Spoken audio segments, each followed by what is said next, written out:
रवि ने धीरे से पूनम की शर्ट की जिप को छेड़ा था। पूनम घबराकर पीछे हटी थी। रवि, पता नहीं क्यों मुझे डर लग रहा है। अगर हम पकड़े गए तो, अगर कोई यहाँ आ गया तो, अगर मेरे माँ बाप को पता चल गया कि हम यहाँ हैं तो क्या होगा? तुम्हें तो पता है ना मेरे पापा कितने पहुंच वाले हैं। पूनम अभी तक परेशानी के आलम में थी, जबकि रवि भावनाओं से भरा हुआ था। यार पूनम, कम ऑन, कब तक परेशान रहोगी? हम शादी कर चुके हैं। देखो, तुम्हारी मांग में मेरे नाम का सिंदूर है। फिर किस बात का डर है? रवि इस नए रिश्ते का एहसास पूनम को दिलाना चाहता था, जिसके कारण वह इस वक्त पूरी तरह मदहोशी में था। रवि, शादी तो हमने कर ली है, लेकिन तुम जानते हो ना कि मेरे माँ बाप कभी शादी को स्वीकार नहीं करेंगे। पापा तो तुम्हारा नाम सुनकर ही गुस्से से लाल हो जाते हैं, और अब तो तुम मेरे पति बन चुके हो। न जाने वह गुस्से में क्या कर बैठेंगे। पूनम, आखिर कब तक यही बातें करती होगी? तुम समझ क्यों नहीं रही हो? हम दोनों एक हो चुके हैं, अब हमें कोई अलग नहीं कर सकता। हम पति पत्नी हैं। 7 फेरे लेकर हमने मंदिर में शादी की है। ये मंगलसूत्र इस बात की गवाही है कि तुम अब 7 जन्मों तक मेरी हो। तुम्हारे पापा कितने ही प्रभावशाली क्यों ना हो, वह शादी जैसे बंधन को ठुकरा नहीं सकते। रवि ने बात पूरी करते ही अपने होठों को पूनम के होठों पर रख दिया था। वो कुछ बोलना चाहती थी, लेकिन रवि अब उसकी कोई बात सुनना नहीं चाहता था। वह जानता था कि पूनम इस वक्त बहुत डरी हुई है, और अगर उसने पूनम को अपनी मोहब्बत की पनाहों में नहीं जकड़ा तो वह इसी तरह की बातें करती रहेगी, और कम से कम वह आज की यह रात बर्बाद करना नहीं चाहता था। पूनम को पाने के लिए उसने हर हद पार की थी। अपने माँ बाप का घर छोड़कर वह पूनम के साथ इस दूसरे शहर नई जगह आ गया था, ताकि वह अपनी मोहब्बत को पा सके। लेकिन पूनम बार बार एक ही बात दोहरा रही थी। कुछ देर तक वो पूनम की सांसों के साथ उलझता रहा, और फिर उसने धीरे से पूनम को बिस्तर पर लेटा दिया। रवि, क्या कर रहे हो तुम? पूनम खुद को छुड़वाना चाहती थी, लेकिन रवि पर तो खुमारी छाई हुई थी। पूनम रवि की बाहों में मचलने लगी, जबकि रवि पर मद पूनम सवार होने लगी। आंखों में शरारत भरकर कहने लगा, यार पूनम, इतनी तो नादान मत बनो। वही कर रहा हूं जो हर पति अपनी पत्नी के साथ करता है। लेकिन पूनम अभी इस रिश्ते को शुरू करने के लिए तन और मन दोनों से तैयार नहीं थी। पूनम का मन किसी भी तौर पर तैयार नहीं था कि वह अपना तन रवि को सौंप दे, और उसके दिलो दिमाग में एक ही जंग छिड़ी हुई थी। हालांकि अब तो रवि उसका पति बन चुका था। उसकी मांग में अपने नाम का सिंदूर भरकर, उसके गले में मंगलसूत्र पहनाकर उसे अपना बना चुका था। और इसीलिए पूनम ने रवि को पीछे धक्का देते हुए कहा, रवि, भले ही हमारी शादी हो चुकी है और यह हमारी शादी की पहली रात है, लेकिन तुम भी जानते हो और मैं भी जानती हूँ कि किन हालातों में हमारी शादी हुई है। मैं चाहती हूँ कि मैं अपने रिश्ते की शुरुआत पूरे मन से करूं, जब मेरे दिल और दिमाग में कोई भी डर ना हो। मुझे इस वक्त सिर्फ और सिर्फ अपने माँ बाप का डर सता रहा है। अगर उन्हें पता चलेगा तो क्या होगा? एक कयामत खड़ी हो जाएगी। मुझे तो डर है कि मेरे पापा कहीं तुम्हारी जान के भी दुश्मन ना बन जाए। वह अपनी शादी की पहली रात को यादगार बनाना चाहता था और किसी भी तौर पर खराब करना नहीं चाहता था, और पूनम के डर से रोमांटिक रात का सत्यानाश हो रहा था। कम ऑन यार, आज हमारी वेडिंग नाइट है। तुम क्यों इस तरह बर्ताव कर रही हो जैसे कोई छोटी बच्ची हो? ये तो तुम्हें शादी करने से पहले सोचना चाहिए था। अब जब हम पति पत्नी बन चुके हैं तो तुम्हें नहीं मालूम कि शादी के बाद क्या होता है। तुमने मुझसे शादी क्यों की है? ताकि सारा वक्त तुम अपने माँ बाप से डरी रहो। रवि पीछे हटते हुए पूनम की आंखों में देख रहा था। उसे पूनम पर बेहद गुस्सा आ रहा था, जो बार बार एक ही रट्टल लगाए बैठी थी। नहीं, ऐसी बात नहीं है। तुम जानते हो ना कि मैं तुमसे कितनी मोहब्बत करती हूँ। लेकिन, और फिर पूनम बोलते बोलते चुप हो गई। अगर मोहब्बत करती हो तो? लेकिन बेकिन कुछ नहीं। रवि ने उसे दोबारा अपनी बाहों में जकड़ा। बस आज की रात मेरी हो जाओ। आज तुम और मैं हैं। देखो, हम दोनों के सिवा और कोई नहीं।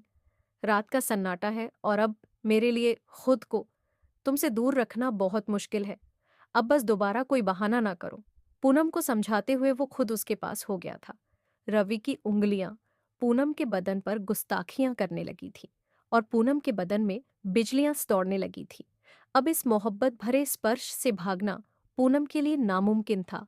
पूनम ने खुद को रवि की बाहों में सौंप दिया था। थोड़ी ही देर बाद सारी परेशानियों को भूलकर वह मोहब्बत के समंदर में डूब चुकी थी। वही मोहब्बत जिसे पाने के लिए उसने अपने माँ बाप के घर की दहलीज लांघ थी।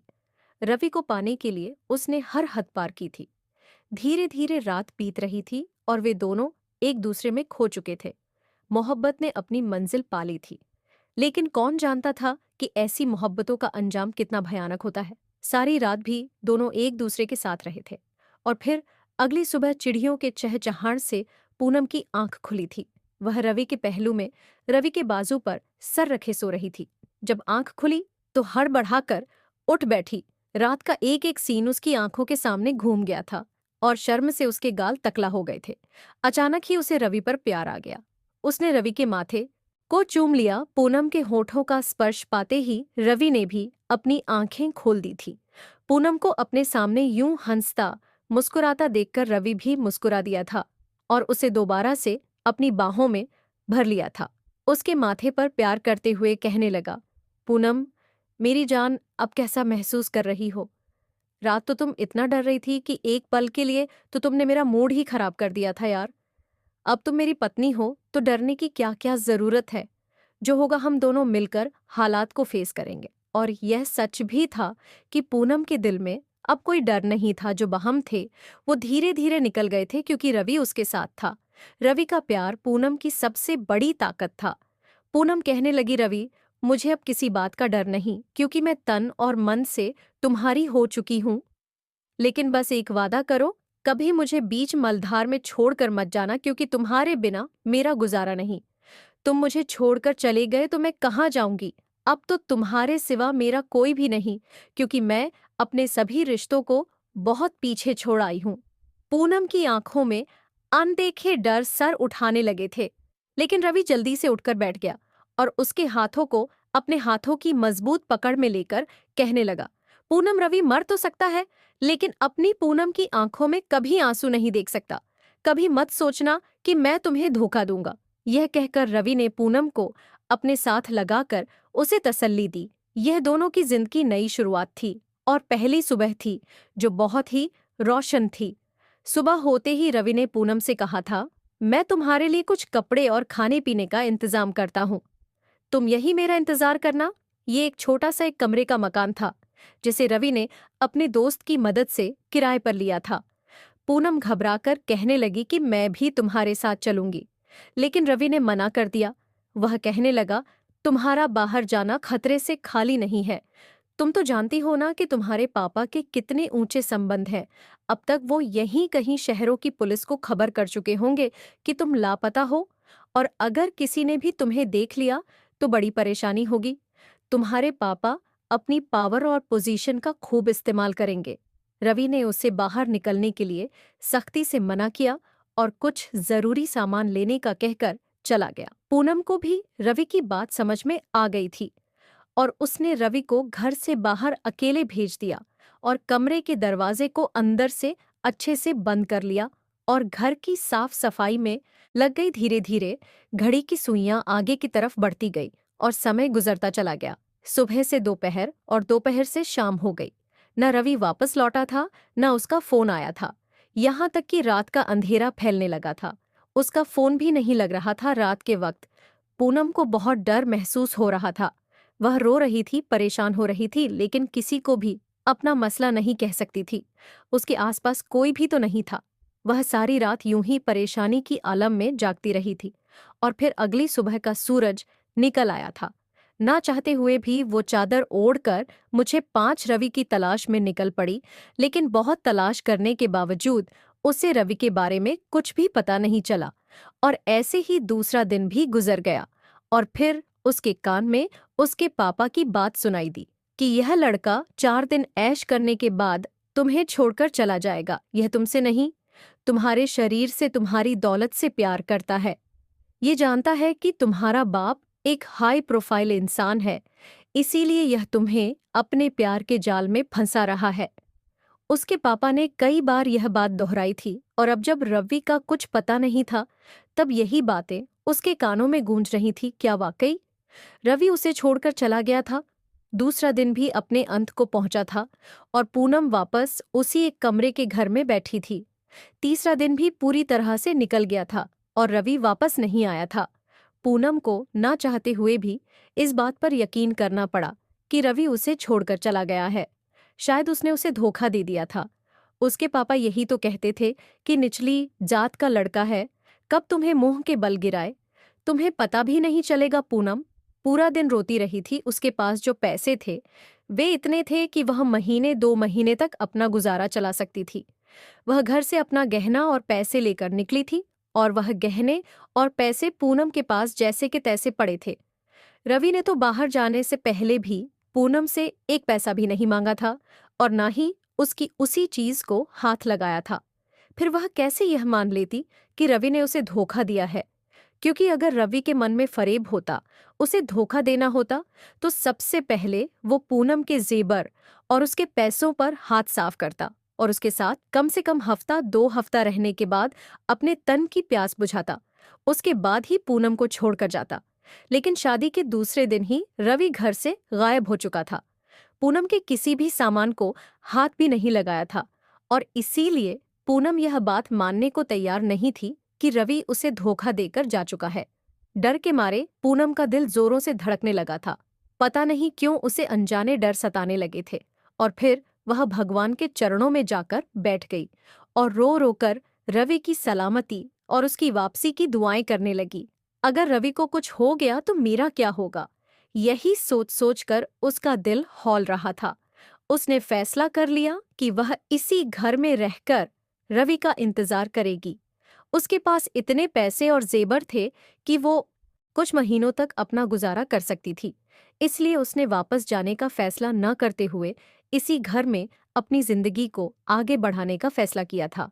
उसके लिए यह बहुत मुश्किल जरूर था, क्योंकि हर पल उसे रवि की याद सताती थी। रवि के साथ बिताए वो पल उसे अंदर ही अंदर तड़पाते थे। आसपास के लोग उस पर नजरें जमाए बैठे थे।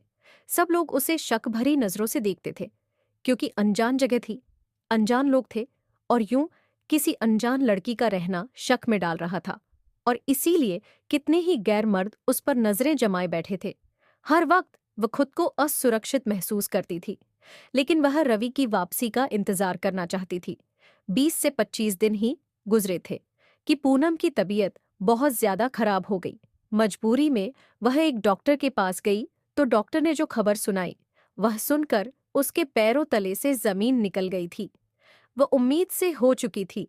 वह रवि के बच्चे की मां बनने वाली थी, जबकि रवि का कोई अता बता नहीं था। पूनम के पास तो शादी का भी कोई सबूत नहीं था। उसने और रवि ने एक मंदिर में रात के अंधेरे में जाकर शादी की थी और फिर रवि उसे दूसरे शहर में ले आया था। वह किसको क्या कहती, क्या बताती कि यह बच्चा किसका है? अगर वापस जाती तो उसके माँ बाप को शायद यकीन भी न होता कि वह शादी करके लौटी है। और अब यह बच्चा, यह तो जैसे उसके लिए एक नई परीक्षा थी। पूनम सारा वक्त इस खुशखबरी पर रोती रहती थी और रवि की वापसी की दुआएं करती थी। लेकिन 15 दिन और गुजर गए थे और रवि लौटकर नहीं आया। उसके पास जो पैसे थे वे अब खत्म होने वाले थे। उसके पेट में रवि का बच्चा था और अब इस नए शहर में और दिन गुजारना उसके लिए असंभव हो गया था। मजबूरी में उसने वापसी का टिकट लिया और अपने शहर वापस चली गई। अपने पापा के दरवाजे पर पहुंचकर वह फूट फूट कर रोई। ये वही दरवाजा था जिस पर उसने दोबारा कभी कदम न रखने का सोचा था और इसीलिए तो वह रवि के साथ यहां से भागी थी। लेकिन अब वह दोबारा उसी दहलीज पर थी। पूनम को देखते ही उसके पापा ने उसके चेहरे पर एक जोरदार थप्पड़ लगाया था, जबकि माँ ने उसे प्यार से अपने सीने से लगा लिया। बड़ी मुश्किल से उसे अपने ही घर में जगह मिली थी और जब उसके माँ बाप को यह पता चला कि वह उम्मीद से है, तो उसके पापा ने साफ कह दिया कि वह उसका अर्शन करवा देंगे। वे ऐसे बच्चे के नाना नहीं बनना चाहते जिसका बाप नीच जाति से संबंध रखता था। पूनम के पापा ने साफ साफ कह दिया कि वे जल्दी ही उसे दोबारा किसी के साथ विदा कर देंगे। पूनम सारा सारा समय रोती हुई कमरे में बंद रहती थी और फिर यहाँ तक कि उसका बच्चा खुद बखुदा गिर गया। मानसिक यातना होने उसके बच्चे की जान ले ली थी। उसके पापा ने खुद उसकी शादी अपने अमीर कारोबारी दोस्त के बेटे से तय कर दी। उसकी शादी का दिन सर पर आ गया था। और यह बात सिर्फ उसे और उसके माँ बाप को कि वो रवि से शादीशुदा है। वो दोबारा दुल्हन बनकर खड़ी थी। दिल अजीब ढंग से धड़क रहा था। न जाने क्यों उसका दिल शादी के लिए राजी नहीं था। वो अब भी रवि की वापसी का इंतजार कर रही थी।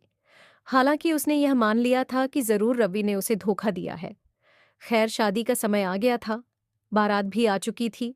वह बड़े बोझल दिल के साथ मंडप तक पहुंची थी। दिल बार बार उसे मलामत कर रहा था कि रवि की पत्नी होते हुए भी वह कैसे किसी और के साथ शादी कर सकती है। मगर फिर वहीं उसे रवि की बेवफाई का भी ख्याल आ रहा था, जो उसे एक अजनबी शहर में छोड़कर खुद न जाने कहाँ चला गया था। इन्हीं सब सोच के बीच फेरे लेने का समय आया तो जैसे ही वह खड़ी हुई, उसके कदमों तले से जमीन खिसक गई थी, क्योंकि सामने ही वह चीखें मार मार कर रोना चाहती थी। सोच रही थी कि किस्मत ने मेरे साथ यह क्या खेल खेला था। मैं उस समय को कोसने लगी जब मैंने रवि से मोहब्बत की थी। मेरे माँ बाप बहुत ज्यादा अमीर थे। मेरे पापा एक राजनीतिक दल से ताल्लुक रखते थे। इकलौती बेटी होने की वजह से मुझे इस बात का बड़ा घमंड था कि मैं जिस चीज पर हाथ रखती वह मुझे मिलल जाती। लेकिन कभी कभी इंसान का यही घमंड उसे चूर चूर कर देता है, क्योंकि जिस लड़के से मुझे प्यार हुआ मैं चाहकर भी उसे हासिल ना कर सकती थी।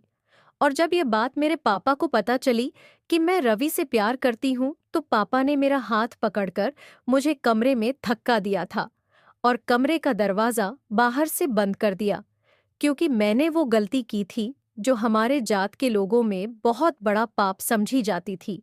हम ऊंची जाति के लोग थे और मैंने जिस लड़के से प्यार किया था वह हमसे कम जाति का था। काश कि मुझे पता होता कि यह जात पात का भेदभाव हमारी मोहब्बत को निगल जाएगा, तो मैं कभी भी प्यार जैसी गलती न करती, या प्यार करने से पहले जात पात देख लेती। लेकिन मोहब्बत इतना वक्त कहाँ देती है। मैंने भी जब पहली बार रवि को देखा तो वो खुद ब खुदा बात पैदा हो गए। काश कि मुझे पता होता कि मेरी जात हमारी मोहब्बत के लिए कितनी बड़ी दीवार है, तो मैं मोहब्बत करने से पहले एक बार जरूर सोच लेती। लेकिन अब तो मुझे रवि से मोहब्बत हो गई थी। अब क्या हो सकता था। मुझे लगा था कि मैं अपने माँ बाप की इकलौती बेटी हूँ। प्यार मोहब्बत से उन्हें समझाऊं मनाऊंगी तो वह लोग राजी हो जाएंगे। लेकिन उस वक्त मेरे हैरत की हद ना रही जब मेरे पापा ने ना सिर्फ मेरे मुंह पर अपनी उंगलियों के निशान छोड़े, बल्कि मुझे मेरे ही कमरे में कैद कर दिया। मेरे वे पापा जो मुझे सरा आंखों पर बिठाते थे, जो मुझसे बेइंतहा मोहब्बत करते थे। मेरी जरा सी तकलीफ पर उनकी आंखों में आंसू आ जाते थे। आज जात पात की वजह से वे मुझ पर हाथ उठा चुके थे। मैं अपने कमरे में कैद आंसू बहा रही थी। ना मेरे पापा को मुझ पर तरस आया था और ना ही मेरी माँ को रहम, क्योंकि उनके नजदीक मैं एक पापी लड़की थी जिसने नीच जाति की लड़की को अहमियत देने की कोशिश की थी। सारा वक्त मैं रोती रहती थी। रवि से संपर्क करने का भी मेरे पास कोई जरिया नहीं था। मेरे पास मोबाइल नहीं था और ना ही कोई और जरिया। और ऐसे ही दोपहर से रात और रात से अगला दिन निकल गया था। अगली सुबह मेरे कमरे का दरवाजा खुला तो पापा मेरे सामने खड़े थे। कहने लगे, उस लड़के की मोहब्बत का भूत उतर गया, या अब भी तुम्हें उससे मोहब्बत है। उनकी आंखों में बहुत ज्यादा गुस्सा था। मुझे लगा अगर मैं कहूंगी कि मेरे दिल से रवि की मोहब्बत कभी नहीं निकल सकती, तो वे फिर से मुझे सारी जिंदगी इसी तरह कैद रखेंगे। और इसीलिए मैंने झूठ का सहारा लिया और अपने पापा के आगे हाथ जोड़ दिए। मैंने पापा से कहा कि मुझ पर रहम खाएं, मुझे अब किसी से मोहब्बत नहीं है, लेकिन मैं इस बंद कमरे में नहीं रह सकती। पापा ने कहा कि मैं तुम्हें कमरे से तो निकाल दूंगा, लेकिन अब मैं तुम्हें स्कूल नहीं भेजूंगा। तुम्हारी 12वीं कक्षा की परीक्षा थी। मैंने सोचा था इसके बाद तुम्हें दूसरे शहर भेजूंगा ताकि तुम खूब पढ़ लिख सको, लेकिन अब मेरा ऐसा कोई इरादा नहीं है।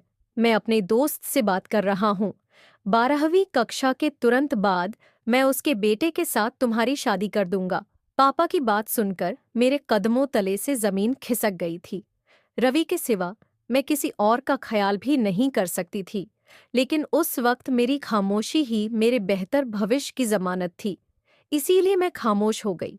मगर जैसे ही पापा ने मुझे परीक्षा देने के लिए स्कूल जाने की इजाजत दी, तो मैं तुरंत रवि के पास आ गई और उसे सब कुछ बता दिया।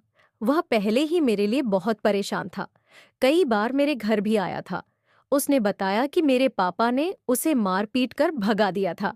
उसके माथे पर मौजूद निशान इस बात की गवाही दे रहे थे कि मेरे पापा अपनी ऊंची जाति के घमंड में किसी भी हद तक जा सकते थे। फिर मेरे पापा के हाथ बहुत ऊपर तक थे। वे बहुत पैसे वाले होने के साथ साथ बहुत संबंध भी रखते थे। इसलिए मुझे रवि की जिंदगी की चिंता होने लगी थी। मुझे डर था कि कहीं मेरे पापा उसे कोई नुकसान ना पहुंचा दे। इसीलिए मैंने हमारे इस रिश्ते को दुनिया की नजरों से छिपा लिया था। मैं छुप छुप कर रवि से मिलने लगी थी, लेकिन यह चोरी छिपे की मोहब्बत भी ज्यादा दिन छुप ना सकी। मेरे पापा ने ना जाने किस किस को मुखबिर के तौर पर छोड़ रखा था कि उन्हें यह खबर मिल गई कि मैं अब भी रवि के साथ संबंध में हूं। और फिर उन्होंने मुझे आखिरी बार यह बात समझाई थी कि अब अगर मैं रवि के साथ नजर आई तो बना केवल मेरी टांगे तोड़ देंगे, बल्कि रवि को भी जलाकर रख देंगे। और इसीलिए मैंने रवि से बात करना ही खत्म कर दिया। मैं चुपके चुपके भी उससे मुलाकातें नहीं करती थी। मैंने बस उसे पेपर पर यह बात लिखकर बता दी थी कि अगर वह मुझसे कोई संबंध रखेगा तो उसकी जान को खतरा होगा। और फिर एक दिन रवि ने मुझे एक चिट्ठी लिखकर किसी लड़की से भिजवाई, जिसमें लिखा था कि मैं तुम्हें दूर ले जाना चाहता हूँ। हम दूर कहीं जाकर शादी कर लेंगे। मैं तुम्हारा पूरा ख्याल रखूंगा। हम किसी के हाथ नहीं आएंगे, बस तुम मेरे साथ चलने के लिए। हाँ कह दो। रवि की बात पढ़ने के बाद तो मेरी जान ही निकल गई थी। मुझे अपने पापा के बारे में अच्छे से अंदाजा था, इसीलिए मैंने उसे इनकार कर दिया। लेकिन वह बार बार इसी तरह के खत मुझे भेजता रहा। और फिर जब मुझे पता चला कि मेरे पापा अपने किसी कारोबारी दोस्त के बेटे के साथ मेरा रिश्ता पक्का कर रहे हैं, तो मुझसे ना रहा गया। मैं रवि के अलावा किसी और की हो ही नहीं सकती थी। इसीलिए रात के अंधेरे में सारे गार्ड से छुपते छुपाते मैं घर की पिछली दीवार बांधकर फरार हो गई थी। और रवि मुझे लेकर सीधा रेलवे स्टेशन आ पहुंचा था। मुझे बहुत डर भी लग रहा था, लेकिन रवि ने मुझे तसल्ली दी थी।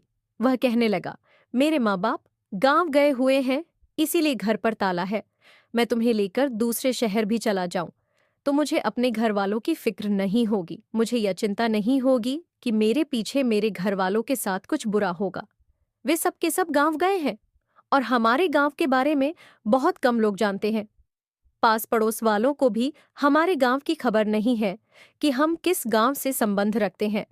रवि ने मुझे हर तरह से संतुष्ट किया था और फिर हम दूसरे शहर पहुंच गए थे। वहां पहुंचते ही रवि ने पहले एक मंदिर में मुझसे शादी की थी और उसके बाद वह अपने एक दोस्त के जरिए एक घर का इंतजाम कर चुका था। इसलिए वह सीधा मुझे उस घर ले गया था।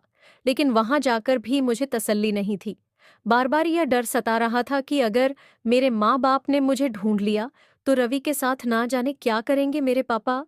बार बार यही कहते थे कि रवि हमारी बराबरी का नहीं है, ऐसे लोग धोखा देते हैं। वह भी बस तुमसे अपना मतलब पूरा करेगा और तुम्हें धोखा देकर चला जाएगा। लेकिन मैं रवि से मोहब्बत करती थी, इसलिए मुझे उस पर अंधा भरोसा था।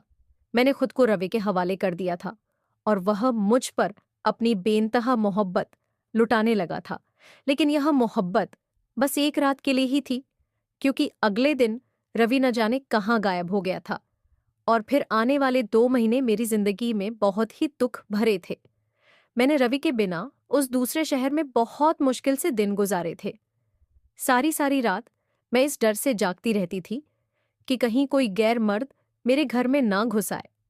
आसपास के लोगों को यह खबर थी कि मैं यहाँ अकेली हूँ, इसलिए मुझे और भी ज्यादा डर लगा रहता था।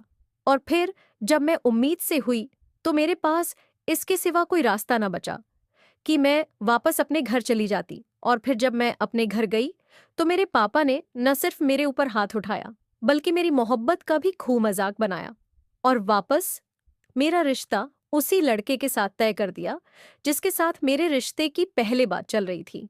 मेरी प्रेगनेंसी नेचुरली तौर रूप से गिर गई थी और मैं इस दूसरी शादी के लिए मजबूर थी। बहुत मुश्किल से मैं दुल्हन बनी थी और मंडप पर पहुंची थी। दिल बार बार रवि को पुकार रहा था। मैं अपनी ही सोच में मग्न थी। और जब फेरे लेने का समय आया और पंडित जी ने खड़े होने को कहा तो मैं खड़ी हो गई। लेकिन सामने जो दृश्य देखा मेरे कदमों तले से जमीन खिसक गई थी।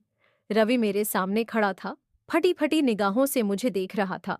पूरे 3 महीने बाद हम एक दूसरे के सामने थे, और वह भी इस तरह कि मैं किसी और की पत्नी बनने जा रही थी, जबकि मैं पहले से रवि की पत्नी थी। रवि आगे आया और गुस्से से चिल्लाकर कहने लगा, ये तुम क्या कर रही हो पूनम? तुम मेरी पत्नी हो। हमने शादी की है, तो फिर तुम कैसे किसी और के साथ शादी कर सकती हो? ये बात सुनकर मेरे पापा ने गुस्से से रवि की ओर देखा और फिर गार्ड्स को कहा कि वह रवि को उठाकर बाहर फेंक दे। लेकिन मैं मंडप से उतरकर भागी और रवि से लिपट गई।